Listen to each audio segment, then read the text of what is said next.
Good morning, good afternoon, good evening, and welcome to If Data Could Talk. It's a really special episode, and I'm your host, Andy Cotgreave, technical evangelist at Tableau. Today, we're kicking off season 2 of If Data Could Talk by taking a look back at some of the special moments from season 1. Some people have told me that their most special moment is the transition of me from a short-haired, youthful-looking guy to this long-haired hippie with a ponytail that you see in front of you. I don't think that's the most memorable moment at all. But be sure to catch up on season 1 quickly, because season 2 is here and we've got loads of great content coming up on your screens in the next few weeks and months. And with that, let's get on to seeing some of the most exciting clips from season 1. Okay, early on in the season, in episode 8, we spoke with Cole Knaflic, who is CEO of Storytelling with Data. Now, being a mom with kids, doing school from home during the pandemic, and being an amazing data communicator herself, Cole shared with us how data literacy can and should start at a really young age. So check out here how she talked about data literacy and her kids. So tell us, what are some of the projects you've done? On your community site, there's some of the stories you've shared. Why don't you tell us about some of those? Yeah, so I've tried to share some of these in exercises and conversations. One of the data-based ones that was a hit, and it wasn't planned, it came about in an impromptu way, which is we were eating dinner one night and the kids started talking about what they liked and what they didn't like, or what they liked more than something else, and said, well, let's quantify this. Right? Let's make a scale. 0 is you hate this item, you never want to taste it again, and 10 is I love it, I want to eat it for every meal. And we rated everything we ate that night, which was a very varied meal because there were a bunch of roasted vegetables together that the kids decided to rate separately because not all of the items were equally loved. And so we rated, all of us at the dinner table, the various foods that night. And that gave me the idea then for the next morning to say, okay, let's list out those ratings from last night and let's see if we can visualize this data. So we started off with a basic number plot, like a number line that they were already familiar with, but then we used that to create dot plots. And it was interesting to me because I don't think of a dot plot, I don't use them very frequently. They're not as intuitive in the adult world setting, I don't think, compared to other chart types like bars, but the dot plots were super intuitive immediately. Yeah. And I think it was both because it was their data, right? They understood it, they knew what it was going in, but then also just this relation to the number line with which they were already familiar. So check out the link to episode 8. It's really powerful the way you can bring data visualization and data communication to your kids' lives. Do let us know if you've done that in the comments below. Just a few weeks later, in episode 12, we were joined by economics editor at Sky News, Ed Conway, who has recently been crowned the Wincott Foundation Data Journalist of the Year. So congratulations, Ed. Now, in our chat, we talked all about data journalism and data storytelling, particularly in the context of the COVID-19 pandemic. And one bit of the interview really stuck with me. It was when Ed mentioned that he felt we'd all been forced to confront something by this global crisis of the last 15 months, our own limitations, not just as data communicators, but also as people. So let's take a look. And I think that what this crisis has done, and I think it's a powerful moment for humanity, is it's reminded us, if we didn't already know about it, it's reminded us of the limitations of our understanding of the world. You know, whether it's science, whether it's economics, we're in pretty uncharted territory with this disease. We're in uncharted territory with the response to it. And I think that we struggle with that because we're quite complacent about the extent to which we have control of our environment. And when I say environment, I mean, you know, the medical environment, scientific environment, the economic environment. There's, you know, this idea that we know what we're doing. But, you know, we've had crisis after crisis recently. The financial crisis, you could say there was a kind of, certainly a liberal crisis in Brexit and the election of Donald Trump, where the establishment was certainly surprised by what happened. And now you've had this, and I feel like you put all of that together, and what the message from all of that it should be is that there should be doubt about, you know, there should not be complacency about what we understand either about public opinion or about the world. And we should find a way of being able to express our doubt. And I just don't think we're very good at that. And I think the media has some part to play in that, because I think a lot of the discourse that happens in media doesn't help on that front. I think politicians aren't very good at it. I think economists are very good at it. And you know, I think it's more courageous to be able to say you don't know when it comes to anything. But I so rarely ever encounter that. Ed is an amazing data storyteller, and he was really gracious in sharing his approach and motivations in episode 12. Go check it out. And with that, let's move on to the next clip. In episode 15, one of our guests, Shena Ashley, who is Vice President of Nonprofits and Philanthropy at the Urban Institute, shared a really profound story about how looking at data with a racial equity lens has transformed their normal decision-making process. Let's see the clip. I'll give you one really great example of a recent data visualization we were trying to do that's super timely in my initiative and was really moving forward. And if we were just guided by our traditional values of getting good, high quality, rigorous work out there as fast as possible to guide policy decisions, we would have made a very different choice than we made. So in the United States, part of the change and the way that we've been helping people through the recovery is through something called the Payment Protection Program. Mm-hmm. Really humongous investment. And everyone's been waiting on when the federal government will release those data so that we could say how that's been going. Has it been going part of the stories? Because we know there were so many hiccups at the beginning in terms of which organizations received it, which businesses received it, the like. And this was one of those cases where the Small Business Administration, who would have initially collected race and ethnicity demographic data as part of the program, which they do always, did not do it for this particular program. And so there was urgency among people like me who can bring some of that race ethnicity data in there through imputation to bring some of that along, right? So all this is lining up, very good story. We do that using some of the traditional means that we can do that fast. We can't impute on the individual because it's not available there in the data.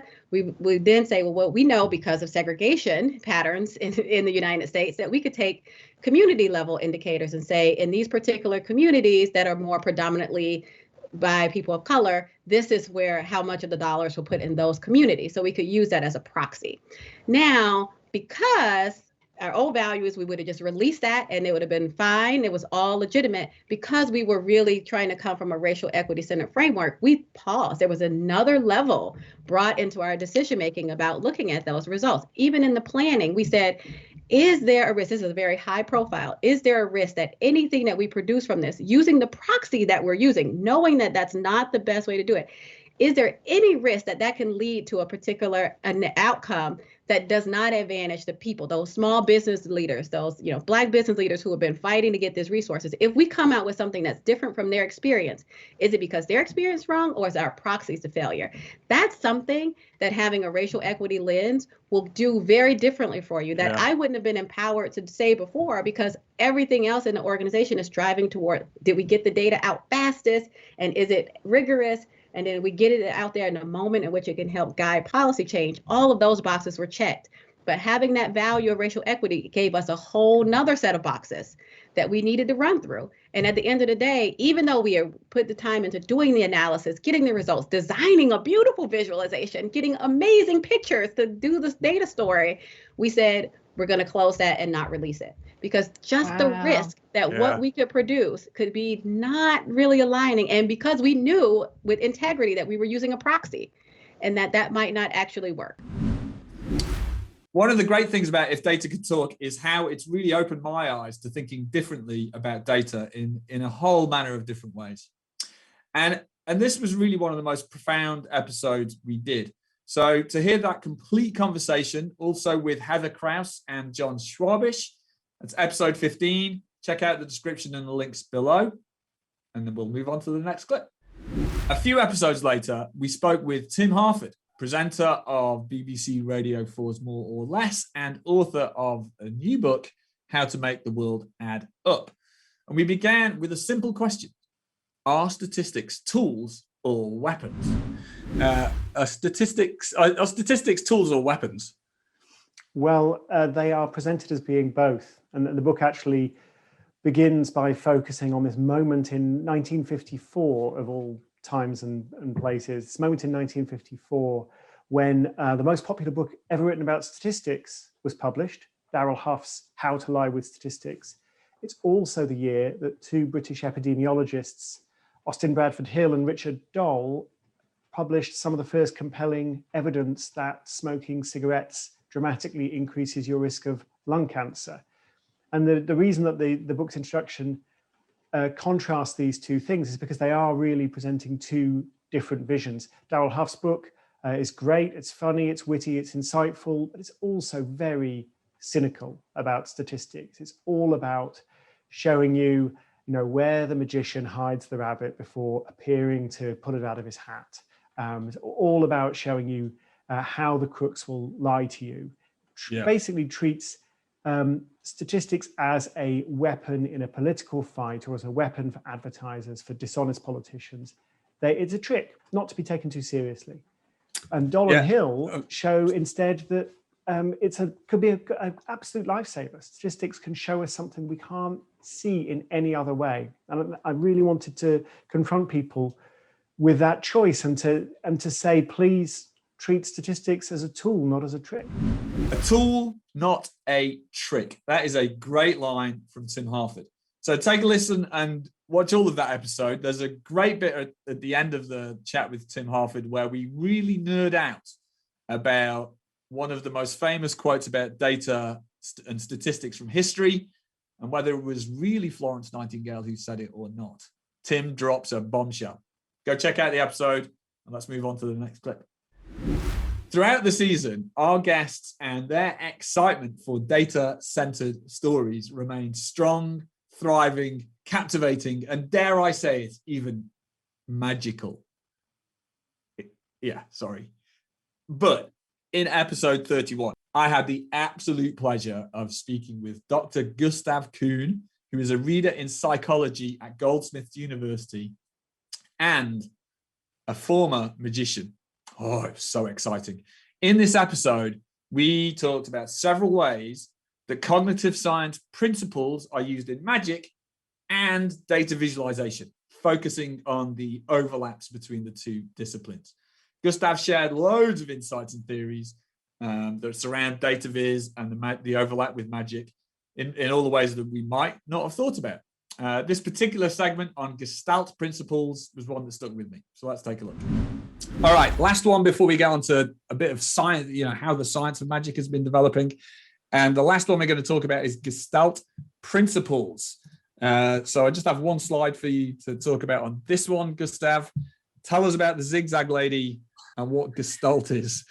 Yeah, so Gestalt, this is back in the 1920s, a group of German psychologists, they became very interested in trying to understand how the visual brain groups information together. Because if you think about perception, a key task is to try and work out which objects belong together. So as I'm looking out here, like I'm sitting in front of a computer, my brain receives vast amount of visual data, but somehow I need to be able to work out, well, which of this visual data actually belongs together so that I can group that together and work out, okay, I'm actually looking at the computer. And so they came up with a bunch of really clever principles. These are very low level, we could call them algorithms now, that can be used to make a guess as to which objects actually or which visual features then belong together. And these principles are often exploited in magic tricks as well.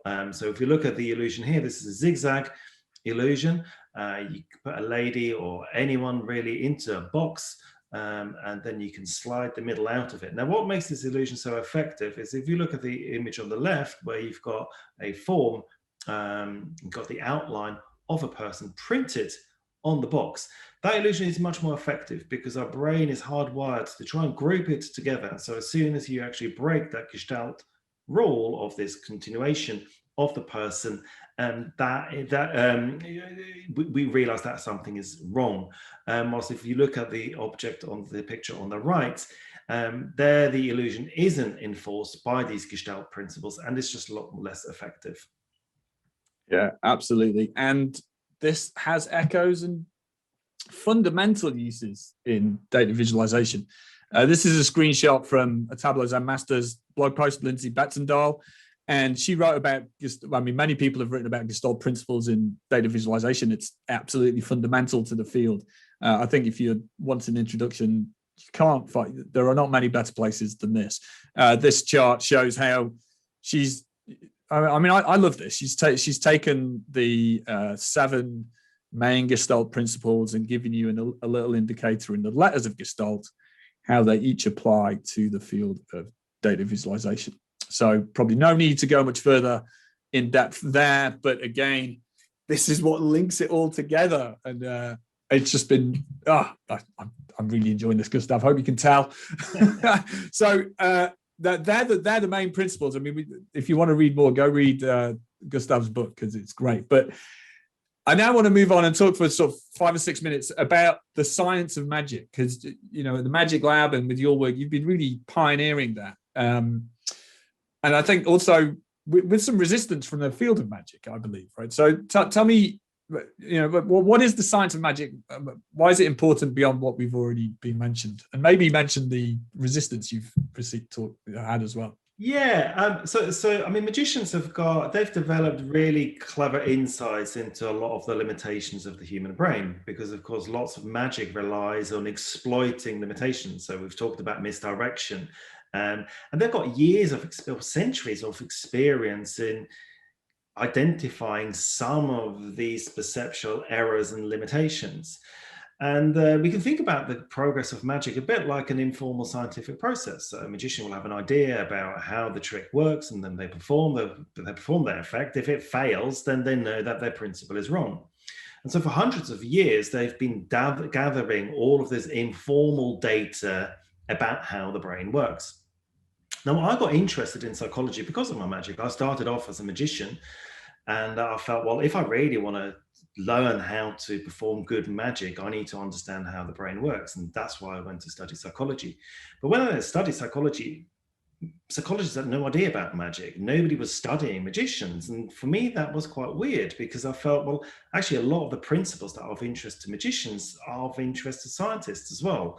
As an attention researcher, will surely try and use the data that magicians provide you.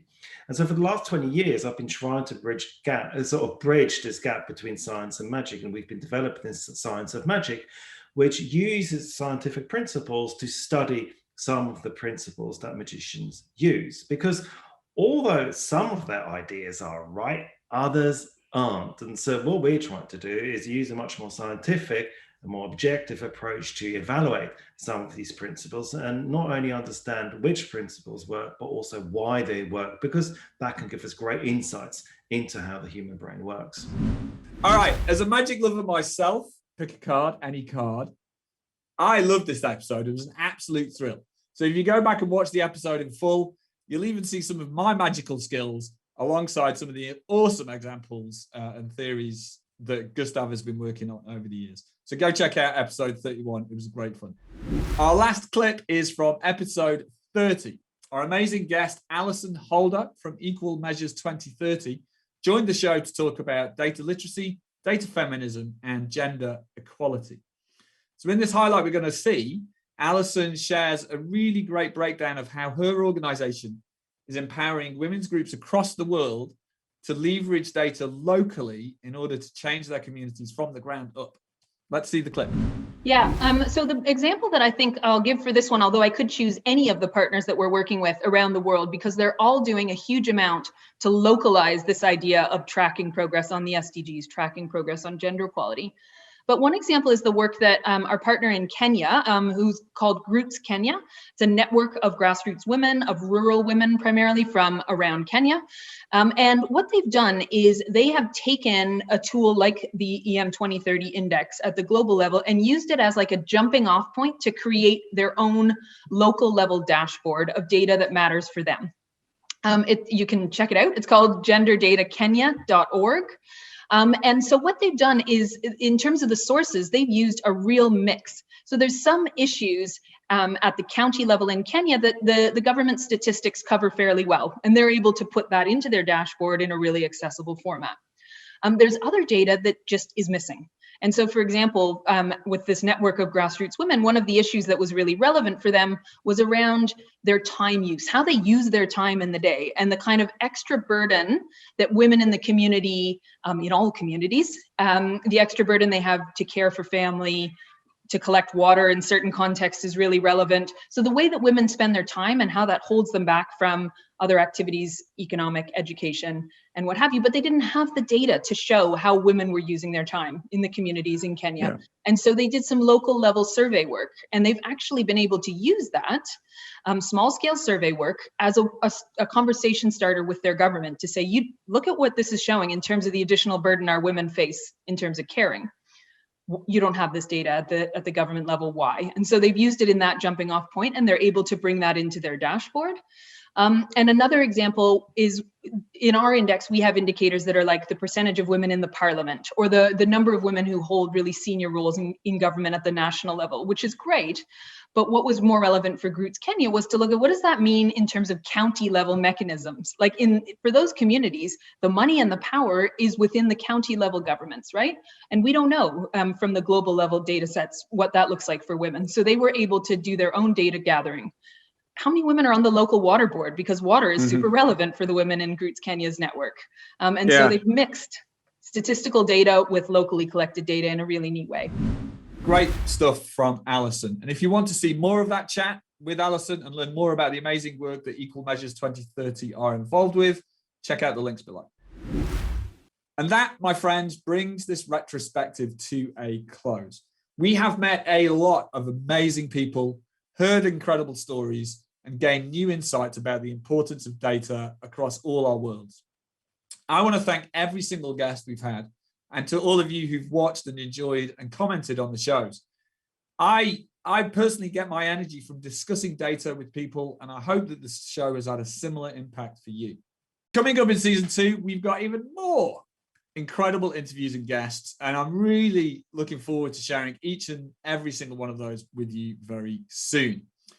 For information on the highlights you've seen in this video and everything else you might want to know about If Data Could Talk, click those links below to catch up on the content from season 1.